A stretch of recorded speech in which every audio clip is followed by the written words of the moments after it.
नमस्कार, मैं अमर ज़ैदी एक बार फिर से आप सबका बहुत स्वागत करती हूँ और आज जिस मुद्दे पर बात करेंगे वो बहुत ही दुखद खबर है। एटलीस्ट सभी भारतीयों के लिए ही नहीं बल्कि मैं कहती हूँ कि जो लोग भी रतन टाटा को जानते हैं, जो भी उनके बारे में जानते हैं, जिन्होंने भी उनका नाम सुना है, उनके कामों के बारे में जानते हैं, कोई दिल ऐसा होगा जो उनके जाने से गमज़दा ना होगा। मुंबई में कल रात उनका देहांत हुआ 86 साल की उम्र में, जो टाटा ग्रुप के पूर्व चेयरमैन थे रतन टाटा, जिनको हर इंसान बहुत मोहब्बत और प्यार करता है, हर दिल अज़ीज़ रतन टाटा। आज हमारे बीच नहीं रहे हैं, लेकिन जो उनकी यादें हैं, जो उनके काम, जिस तरह की इंस्पिरेशन वो हमारे लिए बनाकर गए हैं, बहुत बड़ी बात है। एक लेगेसी, एक युग का अंत आज हुआ है, उसी पर हम बात करेंगे, उनको याद करेंगे। उस पर बात करने के लिए मेरे साथ हैं वसीम अल्ताफ साहब। बहुत-बहुत शुक्रिया वसीम साहब इस चर्चा में हमारे साथ जुड़ने के लिए। पर्सनली मैं अपनी बात करूँ या किसी भी भारतीय की बात करूँ, हमारे लिए बहुत दुःख की बात है, क्योंकि उनको देखने भर से ही, उनके एक-एक काम से हम लोगों को इतनी इंस्पिरेशन, इतनी ताकत मिलती थी। आज भी हर दिल में उनके लिए मोहब्बत ऐसी है कि जैसे हमारे घर का कोई हमारा अपना होता है। ऐसे बड़े कम लोग होते हैं जो हर दिल में अपने लिए जगह बनाते हैं। आप किस तरह से आप देखते हैं रतन टाटा की अगर हम बात करें? 1971 में एक फिल्म आई थी आनंद, राजेश खन्ना और अमिताभ बच्चन की। तो उसमें एक डायलॉग था, बाबू मोशाय, जिंदगी बड़ी होनी चाहिए, लंबी नहीं। लेकिन यहां पे हम देखते हैं कि उनकी जिंदगी लंबी भी थी और बड़ी भी थी। और उन्होंने जो कुछ भी किया वो इंसानियत के लिए किया, यानी अक्रॉस द बोर्ड, किसी कम्युनिटी के लिए नहीं बल्कि सभी के लिए। खान का तलक किसी भी मजहब से हो, किसी भी इलाके से हो, वो कोई भी हो, वो किसी भी मुल्क से हो, इन्होंने सबके लिए बहुत कुछ किया। यानी आप ये देखिए कि $50 मिलियन ये कॉर्नेल यूनिवर्सिटी को डोनेशन दे रहे हैं।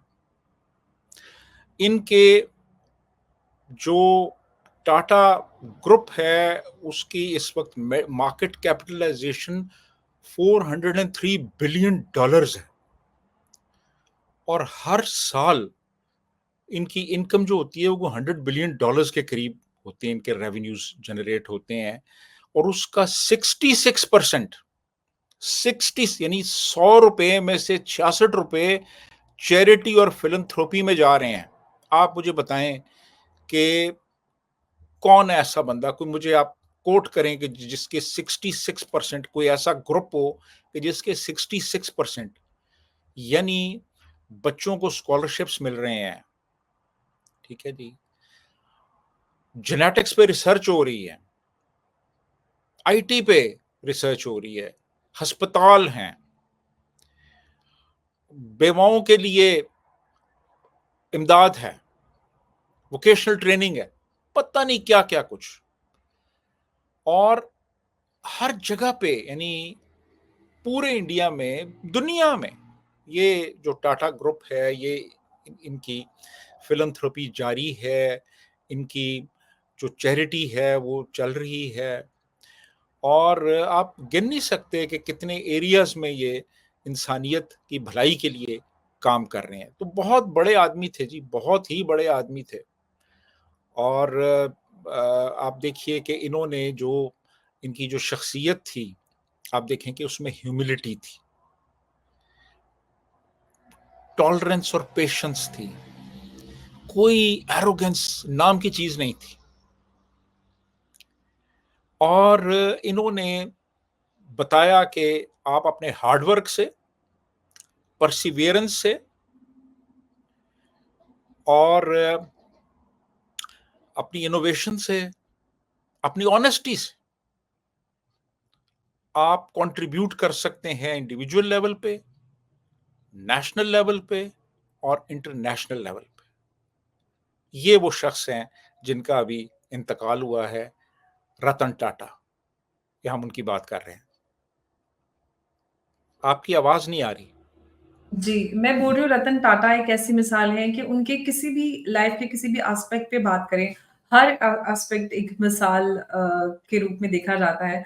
रतन टाटा टाटा की लव लाइफ की बात करें तो जिस से उन्होंने मोहब्बत की थी, उनसे शादी नहीं हो पाई तो उन्होंने ज़िंदगी भर शादी नहीं की। इतना डेडिकेशन, इतनी ऑनेस्टी, इतनी सादगी, काम की बात करें इनफैक्ट कितने सारे जो रियल इंसिडेंट्स मिलते हैं, जो खबरें सामने आती थी कि जो मुंबई के टाटा ग्रुप के बड़े-बड़े होटल्स हैं, उनके कॉरिडोर में कुत्ता अगर स्ट्रे डॉग आ जाए तो उसको हटाने की इजाज़त नहीं थी क्योंकि ये रतन टाटा का हुक्म था कि हमारे जो प्रेमिसेस है वहाँ से कहीं से भी स्ट्रे डॉग्स के साथ कोई भी मिसट्रीटमेंट ना हो।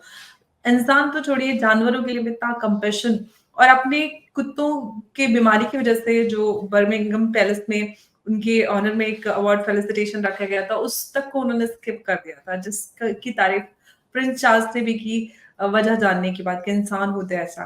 तो उनकी इंसानियत की जो मिसालें हैं, वो एक मिसाल ही है। देखिए, ये जब 10 साल के थे ना तो इनके पेरेंट्स में डिवोर्स हो गई थी और फिर इनकी जो परवरिश की वो इनकी दादी ने की और इनकी जो दादी थी ना वो बहुत ही जहांदीदा और बड़ी ज़ीरक और बहुत ही एक समझदार खातून थी। तो अभी ये स्कूल में थे, तो हुआ ये कि इनकी जब पेरेंट्स की डिवोर्स हुई है तो उसके बाद फिर कुछ अरसे के बाद इनकी जो वालिदा थीं, जो इनकी बायोलॉजिकल मदर थीं, उन्होंने एक दूसरी शादी कर ली। जब उन्होंने दूसरी शादी की है तो स्कूल में बच्चे इनको छेड़ते थे। तो ये आके दादी को बताते थे, तो दादी ने कहा कि बेटा ये इग्नोर करो इन बातों को, बिल्कुल कोई तवज्जो देने की ज़रूरत नहीं है ऐसी बातों पे, बस अपनी पढ़ाई करो और ये बातें जो हैं ये बिल्कुल फ़िज़ूल बातें हैं और ये तुमने सोचना भी नहीं चाहिए, लड़के जो कहते हैं कहने दो। तो दादी से इन्होंने वो पेशेंस, वो टॉलरेंस सीखी, जो कि बाद में फिर पूरी ज़िंदगी इनके साथ रही। और ये इतने हम्बल इंसान थे कि ये एक यानी खरबपति फैमिली से ताल्लुक़ रखते थे। लेकिन पहली मर्तबा जब इनकी अपॉइंटमेंट हुई टाटा ग्रुप में तो ये जमशेदपुर जिसको आप कहते हैं, पहले इसका नाम टाटा नगर था। जी, वहाँ बिल्कुल। पे आके इन्होंने जॉइन किया। तो ये आम जो वर्कर्स थे उनके साथ वो हॉस्टल में रहते थे और उनके साथ खाना खाते थे और अपने कपड़े खुद धोते थे और उनके साथ पब्लिक ट्रांसपोर्ट इस्तेमाल करते थे। यानी आप बड़ाई देखें कि इतना अमीर आदमी और वो आम लोगों के साथ वसीम रहता है। साहब बिल्कुल दुखी हो रहे हैं बिल्कुल और मैं तो सुबह से मैं कितनी बार रो चुकी हूँ क्योंकि मुझे हालाँकि मैं उनसे कभी मिली नहीं थी, बट मुझे एक बहुत ज़्यादा गहरी मोहब्बत रतन टाटा से थी और ये हर एक भारतीय के लिए था क्योंकि हर इंसान को ऐसा लगता था कि वो हमारे हैं क्योंकि वो हर इंसान के लिए इस तरह से एक मिसाल बनकर रहे कि एक मतलब एक इतना बड़ा आदमी जिसने इतना बड़ा बिज़नेस ग्रुप सँभाला हुआ है, उनको ज़रा-सी पैसे की कोई एरोगेंस नहीं, कोई भी उनमें ऐसा ऐसा कोई भाव नहीं था जिसको लगे कि अरे! ये तो बहुत बड़े बिज़नेसमैन हैं। इतने सादगी से ज़िंदगी गुज़ारना, लोगों के दुःख-दर्द को समझना, जब टाटा नैनो लॉन्च की थी, बहुत सारे लोगों ने जो कि एक अफोर्डेबल कार रही और इनफैक्ट मैन्युफैक्चरिंग यूनिट जब टाटा ग्रुप में कार मैन्युफैक्चरिंग में गया, तो फोर्ड ग्रुप से उन्होंने मैन्युफैक्चरिंग पे थोड़ा-सा अ, वो उसको यूनिट सेल करने की बात चल रही थी, तो उन्होंने कहा कि तुमको जब इतनी समझ नहीं थी, तो तुम क्यों आए कार मैन्युफैक्चरिंग में? तो इस बात से रतन टाटा ने जो यूनिट थी मैन्युफैक्चरिंग यूनिट उसको बेचना वहीं पे स्किप कर दिया और कुछ साल बाद जब फोर्ड बैंकरप्सी के आ गया, तो उसको पूरी यूनिट को पूरे उसको टाटा ग्रुप ने खरीद लिया। तो एक ऐसी मिसाल, एक ऐसा जज़्बा जो किसी के भी जजमेंट से ऊपर था, उन्होंने भारतीयों को क्या कुछ नहीं दिया, दुनिया को क्या कुछ नहीं दिया। वो चाहे वैसे भी मिसाल है हमारे हिंदुस्तान में कि सुई से लेके नमक से लेके प्लेन तक हर चीज़ आपको टाटा हथियार हो, सामान हो घर का, बाहर का, हर चीज़ आपको टाटा की मिलेगी। एवरीथिंग इन द भाई आप ये मार्केट। देखिए वो अ, आपके किचन में जो नमक इस्तेमाल हो रहा है, वो टाटा टाटा नमक, यस, जो चाय भरोसा, इस्तेमाल हो रही है, वो टाटा। टाटा की है। आप अपने ड्राइंग मसाले रूम टाटा के। में तो ड्राइंग टाटा रूम संपूर्ण मसाले। सेक्शन में जो ऊपर सरिया इस्तेमाल हुआ है वो टाटा का है। आप घर से बाहर निकलते हैं, आपकी जो गाड़ी खड़ी है वो टाटा की है। आप एयरपोर्ट पे जाते हैं, वहाँ विस्तारा का जहाज खड़ा है, वो टाटा का है। विस्तारा से पहले जो हिंदुस्तान की पहली एयरलाइन एयर थी इंडिया, एयर इंडिया, वो एयर टाटा ने इंडिया। और जी, पहला जो होटल ताजमहल होटल बॉम्बे में, एब्सोल्युटली, जिसमें पहला होटल था जिसमें बिजली भी थी और जिसमें रनिंग वाटर था, वो ताजमहल एब्सोल्युटली, होटल था। वो भी उन्होंने यानी शुरू किया। टाटा, जो हॉस्पिटैलिटी इंडस्ट्री है इंडिया की, उसके भी फाउंडर थे वो। एब्सोल्युटली, हुआ ये कि ये जो इन्होंने पहला वर्जन लॉन्च किया है ना इंडिका का, वो जी, कुछ कामयाब नहीं हुआ। तो ये अमेरिका गए तो बिल फोर्ड से मिले, तो वहाँ कोई बात पत हुई कि ये बिल फोर्ड जो है ये इसको ले ले, खरीद ले इसको। तो बिल फोर्ड ने कहा जी कि मैं तो तुम पे बड़ा एहसान कर रहा हूँ ये लेके। तो हुँ, इनको अच्छा नहीं लगा ये, कि यार ये क्या बात कर रहा है। तो वो जो फिर डेलीगेशन था वो फाइनलाइज नहीं वापस आ हुई डील, वापस आ गए। तो 9 साल के बाद अब वो जो फोर्ड कंपनी थी वो उन्होंने Jaguar bankruptcy file, rover launch की हुई थी, तो वो लॉस में जा रही थी। तो वो इन्होंने कोई बात चली, इन्होंने कहा जी हम ले लेते हैं। तो वो शर्त इन्होंने ये रखी कि ठीक है हम ले लेंगे, लेकिन तुम्हें बॉम्बे आना होगा। तो बिल फोर्ड बॉम्बे आया और वहां पे डील साइन हुई। लेकिन इन्होंने बिल फोर्ड को ये नहीं कहा कि हम ये पूरा प्रोजेक्ट मोटर कार का हम ये प्रोजेक्ट लेके तुम पे एहसान कर रहे हैं। उसने कहा था, इन्होंने नहीं कहा। लेकिन बिल्कुल, क्योंकि वो रतन टाटा है।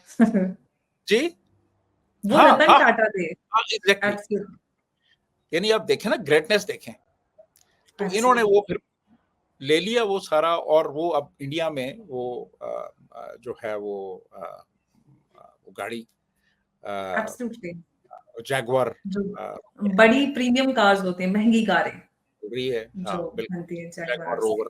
जी जी जी, जैगुआर रोवर। रेंज फिर रोवर इन्होंने और ये सारी। ये भी इन्होंने कहा यार एक आम जो इंडियन है उसकी भी ड्रीम होती है कि उसके पास गाड़ी हो।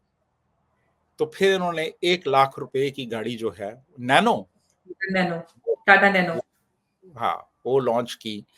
कि छोटी सी गाड़ी है, लेकिन हर इंडियन की ड्रीम है कि उसके पास गाड़ी हो। तो वो भी इन्होंने गाड़ी मार्केट में लॉन्च की। बिल्कुल। और बहुत सारे लोगों की क्रिटिसिज़्म भी रही कि क्यों इतनी सस्ती गाड़ी, ऐसी गाड़ी बना रहे हो? लेकिन बावजूद उसके भी उन्होंने उसको साकार किया, उसको उसको उसको पॉसिबल बनाया और वो ग्राउंड पे हमें देखने के लिए मिला। तो जो लोग इस तरह के होते हैं, इस तरह के ख्वाब देखते हैं, आम लोगों की ज़रूरतों को, उनकी जो उनकी महरूमियाँ हैं, उसको समझते हुए इस तरह के बड़े-बड़े कदम उठाते हैं। मतलब हर दिल में उनके लिए इतनी जगह, इतना प्यार।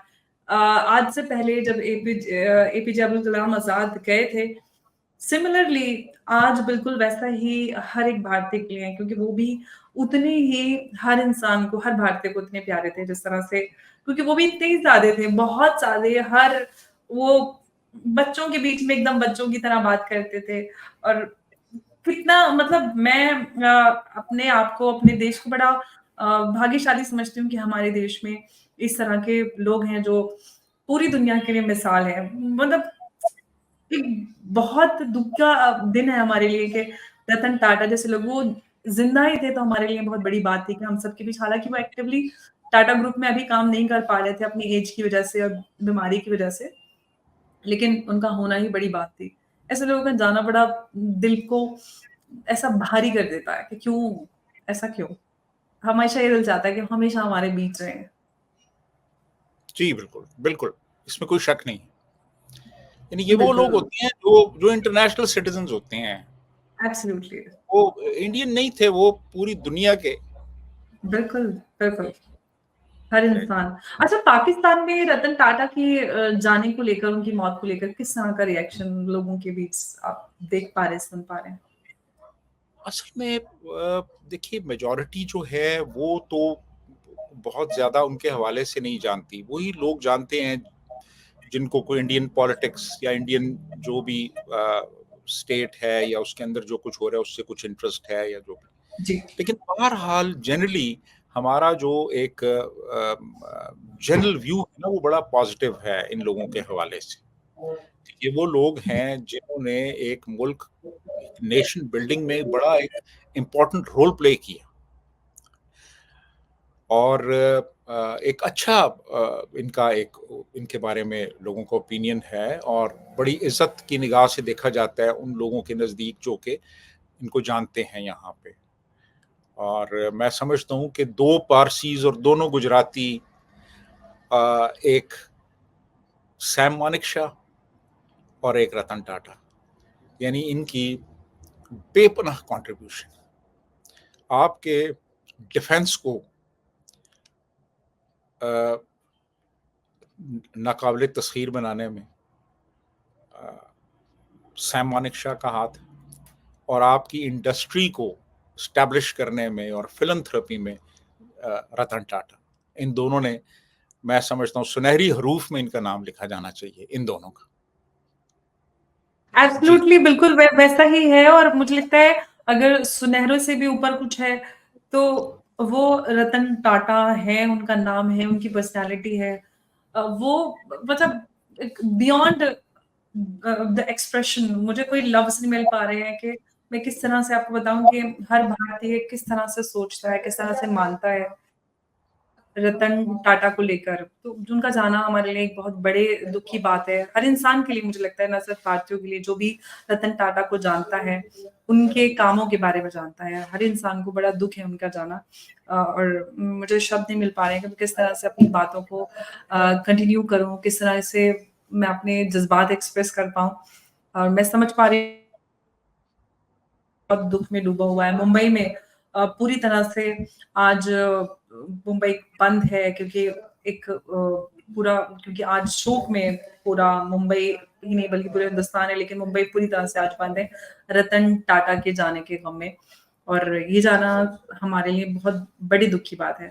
वसीम साहब बहुत-बहुत शुक्रिया आपका हमारे साथ इस प्रोग्राम में जुड़ने के लिए और रतन टाटा को आज आपने याद किया, हम सब ने याद किया कि वो किस तरह से हमारी एक लेगेसी और एक इंस्पिरेशन छोड़कर जा रहे हैं जो सदियों तक हमारे बीच रहेगी और हमारे आने वाली जनरेशंस के लिए एक मिसाल के तौर पर हमेशा ज़िंदा रहेगी। बहुत-बहुत शुक्रिया। Thank you. Thank you so much.